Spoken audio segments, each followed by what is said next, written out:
ओ कहा शंकर चाल कठोरा, ऐसा मल मृदु पाठ किशोरा। सब असमंजस अहै सयानी, यह सुने अपर कही विरूपानी।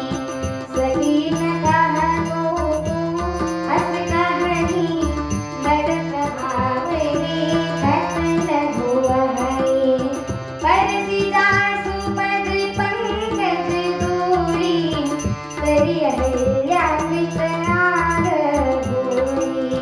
सूखी रही बिनु शिव धनु तोरे, यह प्रतीति परहिय ना मोरे। जेहि बिरंचि रचि सिय सवारी, तेहि श्यामल प्रभु रचिउ बिचारी। तासु बचन सुनि सब हर्षानी, ऐसी मोह कहानी मृदुबानी। रामचरित मानस मिलि गावा, तुलसीदास की कथा सुनावा।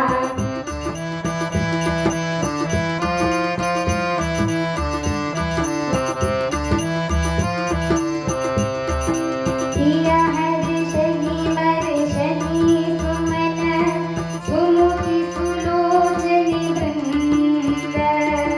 जाहि जहाँ बंधु दो, तह तह परमानंद। रामचरित मानस मिलि गावा, तुलसीदास की कथा सुनावा।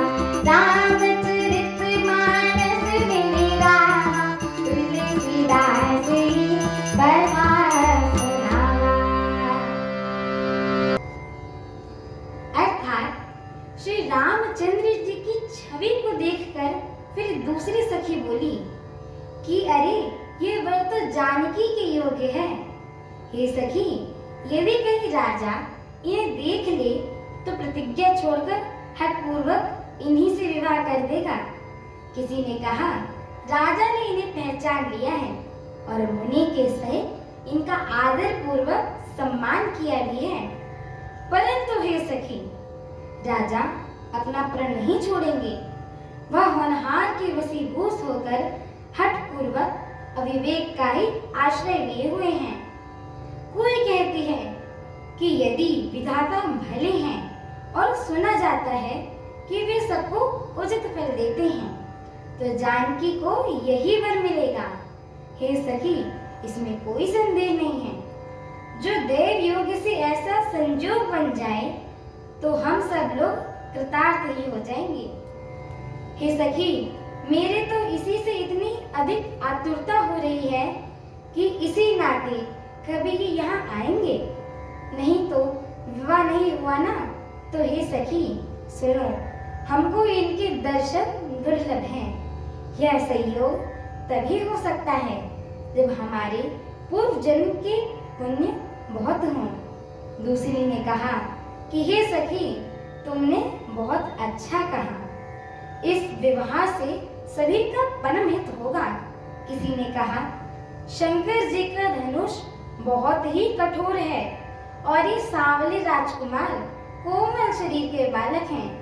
हे सयानी, सब असमंजस में ही तो पड़े हुए हैं।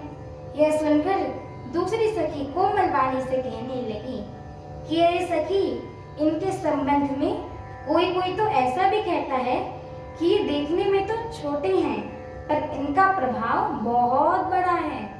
जिनके चरण कमलों की धूलि का स्पर्श पाकर अहिल्या कर गई, जिसने बड़ा भारी पाप किया था, वे क्या शिव जी का धनुष बिना तोड़े रह पाएंगे?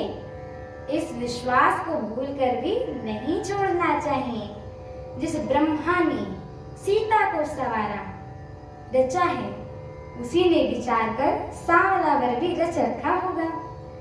उसके ये वचन सुनकर सारी सखियां हर्षित होकर कोमल वाणी से कहने लगी, ऐसा ही हो।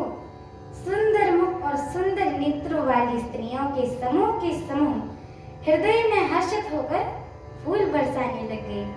जहां तहां दोनों भाई जाते हैं, वहां वहां परम आनंद छा जाता है। हमारी आगे की श्री राम कथा को सुनने के लिए हमारे चैनल को लाइक, शेयर, सब्सक्राइब एवं कमेंट अवश्य करें। एवं आप सभी हरि भक्तों से हम दोनों बहनों का एक छोटा सा निवेदन है कि कृपया आप सभी हमारे ये श्री रामचरितमानस जी के पाठ को पूरा सुना करें, क्योंकि इनकी एक एक चौपाइयाँ, एक एक शब्द एवं एक एक अक्षर महामंत्र के समान होता है। इसीलिए जो भी नर नारी इनको सुनते हैं, कहते हैं, गाते हैं, उनके जन्म जन्मांतर के सारे पाप नष्ट हो जाते हैं। इसीलिए एक बार जोर से बोली श्याम रामचंद्र की जय हो, माता जानकी की जय हो, पवन सुत हनुमान की जय हो, जय श्री राम। जय